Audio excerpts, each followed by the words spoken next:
when you're dealing with pension funds and dealing with the life cycle and things, how are you actually looking at that? Well, our starting point is that we are very long-term investors, and in the case of the funds that I represent, we're open schemes, so effectively we could almost characterise ourselves as indefinitely open, so we really have to take a ultra long-term view. Now that's not always as easy as it sounds, and finding opportunities and projects that are investable over that sort of life cycle is maybe more difficult than it needs to be or ought to be. So that's a challenge which we regularly run into. Okay, and within both the UK and Europe, obviously, they don't use quite as many pension funds as an alternative source for infrastructure as, say, the United States.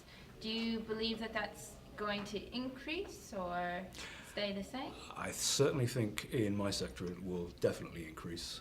The sector that effectively I'm part of has had allocations to infrastructure for many years, but never spent any money.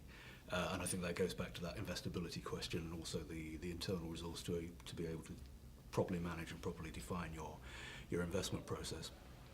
And that is fundamentally changing at last, and the regulatory environment in which we work has now started to represent the new investment world, and makes that function an awful lot easier than it was less than a year ago.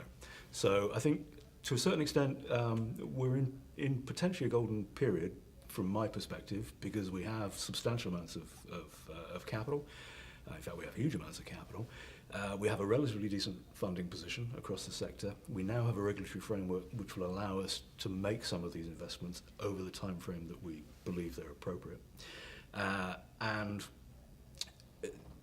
in spite of things like Brexit, I think we are, in the UK in particular, prepared to be internationalist in the way in which we approach infrastructure. Maybe not as much as we should be, and I think that'll be a relatively slow burn, but I think it will continue to change the dynamic of investing overall.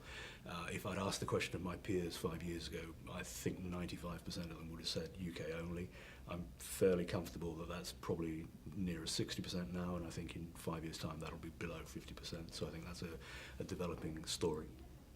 Okay, well, going off of that, you talk about the global engagement as big opportunity essentially for the future. Are there any other big opportunities coming up that you foresee?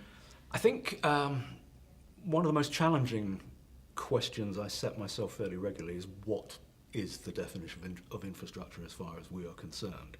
Now, there's a very historic definition which I think is, like the regulatory framework, probably out of date, and undoubtedly in 5 years' time what we consider to be infrastructure will probably include a broader range of things than we'd even consider now. Maybe that's around data. What does the general population in the Western world consider as an essential resource? If you'd asked them 5 years ago, they'd have said electricity and water, maybe a few other bits and pieces. Now, if you ask anybody below 30, it's data and access to data. So I think that represents an interesting opportunity, challenge as well. And the other question I regularly ask myself is what does the global demographic picture tell me about where opportunity is going to lie? To a certain extent, developed markets and quite a lot of emerging markets now have a fairly poor demographic story to tell. So rather than make blanket decisions around emerging market allocation, I think we need to be rather more selective about those regions and take into account those demographic factors, which haven't been headline in the discussions that we've had with investment consultants and investment managers in recent times. But he's starting to make headlines, maybe not make headlines, but certainly move the needle a bit more than maybe it would have done in conversations before. Okay, well, thank you for that. And is there anything you'd like to add? Because we'll be slicing and dicing. Sure. I think very particularly to my area, the pooling agenda for UK local authorities does represent a huge opportunity for infrastructure partnering. As I said earlier on, effectively we are a £250 billion asset pool, which is fairly badly set up in its relationships with specifically engineering consultants and diligence consultants and construction and other partners.